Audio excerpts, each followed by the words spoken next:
sound pretty good. Yo! What's up? Marty? Hey, what's up, you guys? Marty Schwartz here, GuitarJams.com. I'm in this awesome repair laboratory. Yes. with my good buddy James Hood. He's an amazing repair guy. He knows everything there is to know about the ins and outs of the outs and ins with guitars. Special repairs. Special repairs, yeah. But so what we're going to do is, because I hear it all the time with my real students and messages I get on YouTube, which is, I wanted to learn the song, but I popped the string. Now I can't play guitar anymore, ever again. The guitar is broken. But that's not true, actually. Not true. Not true. If a string breaks off, there is a way to put a string on it, right? Yes, don't try to reuse that Don't string. get that. So anyway, what we're going to do is we're going to do the most simplest way to put a string on a guitar. James is going to teach you how to do it, and that's what we're going to do. That's it. Okay, so James, so I was hoping, since you're the expert on guitars here, that you can actually just demo or try and explain how to change a string for a beginner. Right. So basically, what happens is you break a string, right? Here's your string. String's already off of this guitar. Okay. A lot of people break their G strings, okay? Don't take that wrong. You might want to edit that out of there. No, we won't edit that out of there. Absolutely not. So, here's a string. You know, you want to put this in here. Here's your bridge pin. Make sure that the ball from this string is... You hear that? Yeah. Make sure that ball is against the bridge plate. Now, I've noticed they slip out sometimes, like when you're pulling on the string. They do, because what happens is the ball end actually gets in up underneath of the bridge pin, right, and pulls it out. Okay, so step one, stick the ball in. Yeah, stick the ball in, and then stick that pin in there. Where's Where's that little groove? Is the some bridge plates and bridges are grooved for this to fit in here like this one is. Usually older bridges and bridge plates have this kind of thing going on.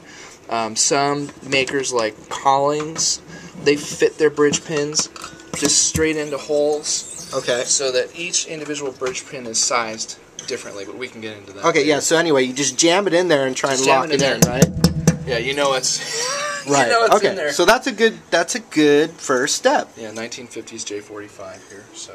Sick. Now this is how you would be changing your string, right? You're out there, you're in your room, you break a string. I've got a lot of little gadgets and toys. Right, but this is how you would do it. So, come up, pull the string out tight. Here is the tuner you're going to be winding this onto. I've pulled my fingers out to about maybe 2 inches in length, right? Maybe it's a little bit less. So what I want to do is I want to use that as a marker and then pull it back.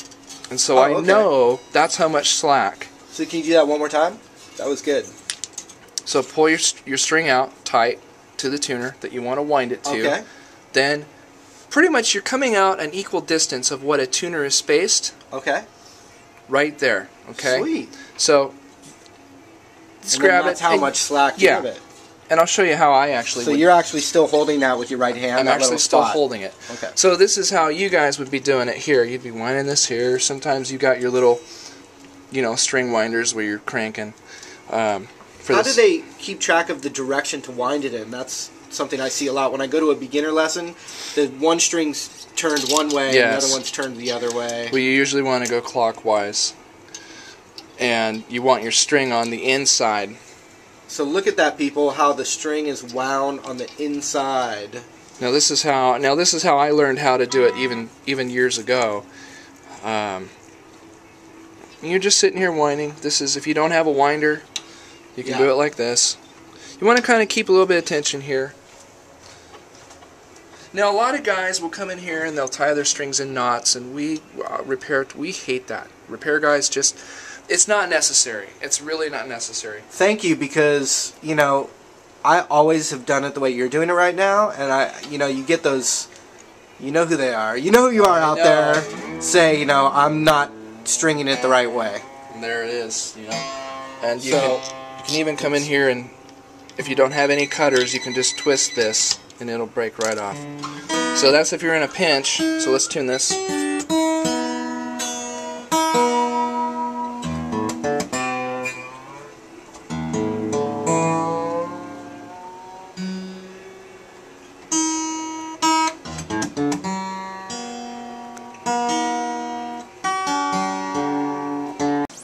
Alright, so now for the speedy method, you can actually go to Lowe's and get one of these, and you can go on stuartmcdonald.com and get one of these little fixtures if you want to. This is how I change a string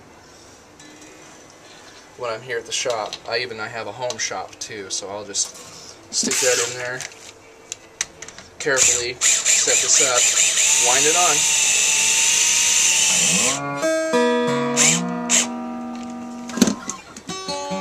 Done. Nice. Yeah, I think to be to be able to repair a guitar, you should be able to play it. You know. Oh yeah. I mean, you got to be a player.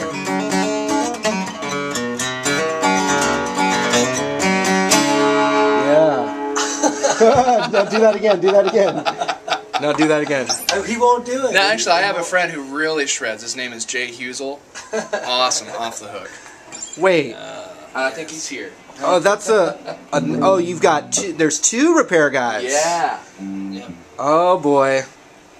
One of the cool things about being a repair tech is that we get to play your guitar when it's all repaired. Yeah. Oh, Jay, yeah.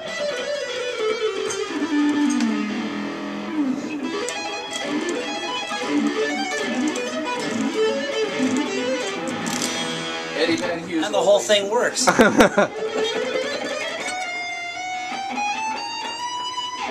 don't know. Wait a minute.